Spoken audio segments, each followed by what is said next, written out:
बिस्मिल्लाहिर्रहमानिर्रहीम। अस्सलामु अलैकुम वरहमतुल्लाहि वबरकातुहू। जज़ल्लाहु अन्ना सय्यदना मुहम्मद अम्माहु व अहलुहू। मेरे नाज़रीन, उम्मीद है आप खैरियत से होंगे। अल्लाह ताला शानुहु आपको खुश व खुर्रम रखे। अगर आप तारीख़ उठा के देखते हैं, आज से 100 साल पहले या 150 साल पहले जो जंगें होती थी वो मादनियात की जंगें, वसाइल की जंगें होती थी।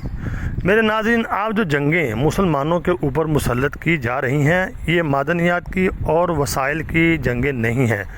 शो सिर्फ यही कराया जा रहा है कि यानी कि ये मादनियात हैं, यहाँ पे तेल था, या तिजारत की जंग है, या यानी कि एक दूसरे से आगे बढ़ने की ये जंग है, लेकिन ऐसा नहीं है। अब जो जंगें हैं ये बदल चुकी हैं। अब जंग जो है ये है यानी कि इस्लाम और मुसलमानों को मज़हब है के लिए, मजहबी इस्लाम ऊपर ना आए और मुसलमान जो है ऊपर ना आए। अगर आप देखते हैं दुनिया में इस वक्त जो होल्ड है, वो जो ताकतें जिन्होंने आज से 70 साल पहले या 100 साल पहले मेहनत की और कोशिश की और वसाइल हासिल करने की, वसाइल तो उनके पास बहुत आगे हैं, वो बहुत एडवांस यानी टेक्नोलॉजी उनके पास आ गई है, वो बहुत आगे चले गए हैं। पूरी दुनिया की मईशत अगर आप देखते हैं उनके कंट्रोल में है। किसी भी मुल्क को जब चाहते हैं वो यानी कि इसको कमज़ोर कर देते हैं और अपनी इजारादारी वहाँ पे कायम कर लेते हैं। और ये बड़े बड़े इदारे जो बने, IMF बना है, दीगर वर्ल्ड बैंक है, सारे उन्हीं के हैं। तो जहाँ तक वसाइल की बात है, आज से 50 साल पहले जो जंगें होती थी तो उस वक़्त ये कहा जा सकता है, लेकिन अब नहीं है। अब ये वसाइल की जंग नहीं है, लेकिन इस दौर में इन जंगों का जो मकसद है वो तेल हासिल करना नहीं, बल्कि अपनी हुक्मरानी कायम करना है पूरी दुनिया में, जो कि वो इस वक्त कर चुके हैं और कर रहे हैं। और आगे जो उनका मिशन है, आगे उनका मिशन ये है कि इस्लाम और मुसलमान जो है इनको ऊपर नहीं आने देना। लेकिन हमारे हुक्मरान जो हैं उनको ये बात समझ नहीं आ रही। अगर आप देखते हैं शाम के अंदर, क्या शाम के अंदर वसाइल की जंग थी? बताएं मुझे, क्या इराक़ के अंदर वसाइल की जंग थी? इराक़ के जो सदर थे सद्दाम हुसैन, वो उनके रास्ते में बहुत बड़ी रुकावट थे। लीबिया के जो मुअम्मर कज़ाफ़ी थे वो भी बहुत बड़ी रुकावट थे। इसी तरह मिस्र के अंदर मोहम्मद मुर्सी थे, वो भी उनके आगे बड़ी रुकावट थे। तो अब जो यानी कि अपनी हुक्मरानी कायम करने के लिए जो भी चीज़ आड़े आ रही है, ये जंगें शुरू करना, ये सारा उसी चीज़ का तसलसल है। अब पाकिस्तान को देखें, पाकिस्तान पूरी दुनिया में जो इस्लामी मुल्क हैं तकरीबन 58 हैं। तो उन 58 मुल्कों में सिर्फ एक यानी कि पाकिस्तान है जो एटमी पावर है। अब शायद कोई तुर्की भी बन गया हो, लेकिन फ़िल वक्त तो यानी ओपन जो है पाकिस्तान ही इस वक्त एटमी मुल्क है।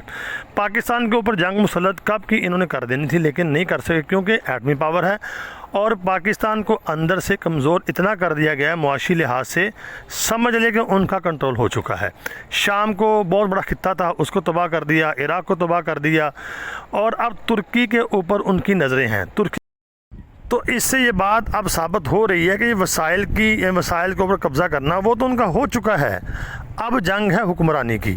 हुक्मरानी यानी कि जिसके पास पावर होगी, उनके पास पावर है तो वो हुक्मरानी कर रहे हैं। जो भी उठता है, जो भी सर उठाता है, उसको वो कुचल देते हैं। तो हमारे मुसलमान हुक्मरान जो हैं वो गफलत की नींद सोए हुए हैं, उनको कुछ पता नहीं। अरब को देख लें, क्या अरब एक पावर है? अरब के आपको छोटे छोटे मुल्क नज़र आएंगे, लाहौर जितने मुल्क हैं, वो क्या करेंगे? ना उनकी अपनी फ़ौज है, ना कोई चीज़ है। उनको पता है कि इनको हमने तकसीम कर दिया है, पैसा चाहे उनके पास जितना भी हो, लेकिन वो इनका मुकाबला नहीं कर सकते। जो भी कोई बड़ी ताकत होगी, चाहे मुसलमानों में, पहले नंबर पे उनका जो टारगेट है मुसलमान है। उसके बाद आप देखेंगे कि यानी कि फिर यूरोप की तबाही आपके सामने है, वो भी यानी कि खित्ता पूरा है, उसको भी तबाह करने के ऊपर तुले हुए हैं।